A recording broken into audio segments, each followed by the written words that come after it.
बहुत पुरानी बात है।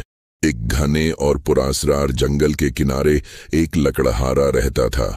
उसकी बीवी और उसके 2 बच्चे अब्दुल्ला और आयशा, वो भी उसके साथ रहते थे। लकड़हारे की पहली बीवी अब इस दुनिया में नहीं थी। उसके बाद उसने दूसरी शादी की, मगर उसकी दूसरी बीवी बहुत सख्त और बेरहम थी। वो हर वक्त बच्चों पर नाराज रहती, उन्हें कामों में जकड़ती और बहुत कम खाना देती। एक दिन शहर में कहर पड़ गया। लोग, जानवर सब भूखे मरने लगे। लकड़हारा बहुत परेशान हुआ। वो अपनी जिंदगी के बारे में नहीं, अपने बच्चों के बारे में फिक्रमंद था। रात को उसकी बीवी ने मंसूबा बनाया, कल हम बच्चों को जंगल में छोड़ आएंगे, वो कभी वापस नहीं आएंगे।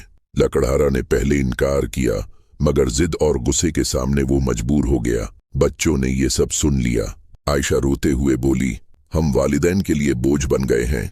अब्दुल्लाह ने उसे तसल्ली दी, फिक्र मत करो, मैं कुछ ना कुछ जरूर सोचूंगा। रात को अब्दुल्लाह चादर ओढ़कर खामोशी से घर से निकला। उसने रास्ते में कंकरों के टुकड़े छोड़े ताकि वापस आने का रास्ता याद रहे। सुबह होते ही सौतीली माँ बच्चों को जंगल ले गई, एक एक छोटा सा रोटी का टुकड़ा देते हुए। जंगल में लकड़ियां जलाकर आग भी लगाई गई। बच्चे आग के करीब बैठ गए, रोटी खाई, थक कर सो गए। रात के बाद जब चांदनी छाई, अब्दुल्ला ने आयशा का हाथ पकड़कर कंकरों के निशानों से रास्ता याद करते हुए घर वापस पहुंचाया। लकड़हारा अपने बच्चों को देखकर खुश हुआ, मगर सौतीली माँ ने फिर से मंसूबा बनाया कि इस बार उन्हें और ज्यादा दूर छोड़ दिया जाए। अब्दुल्ला ने फिर रात को निकलकर कंकरों के सफेद टुकड़े छोड़े। अगली सुबह बच्चों को जंगल की तरफ ले जाया गया।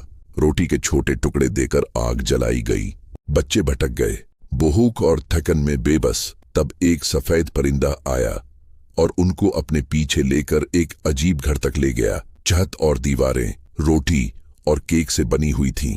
बच्चों ने खुशी से खाना खाया, मगर ये घर बूढ़ी जादूगरनी का था जो उन्हें मोटा करके खाना चाहती थी। रात को उसने अब्दुल्ला को एक पिंजरे में बंद किया और आयशा को मजबूर किया कि भाई के लिए खाना बनाए।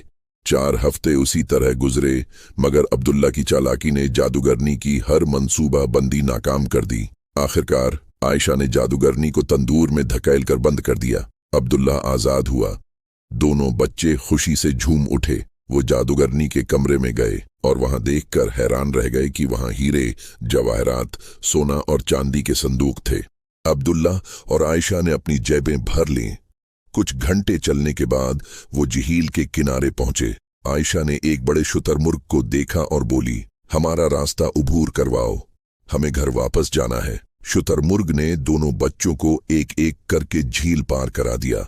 कुछ देर बाद वो अपने घर के सामने खड़े थे। लकड़हारा बच्चों को सलामत देखकर आंसुओं के साथ खुश हुआ।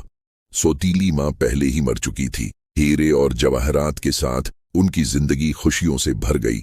जिंदगी की आजमाइशें, मुश्किलात और जुल्म कभी कभी हमें बचाने के लिए आती हैं। हौसला, होशियारी और अल्लाह पर भरोसा रखने वाला शख्स हमेशा महफूज और कामयाब रहता है।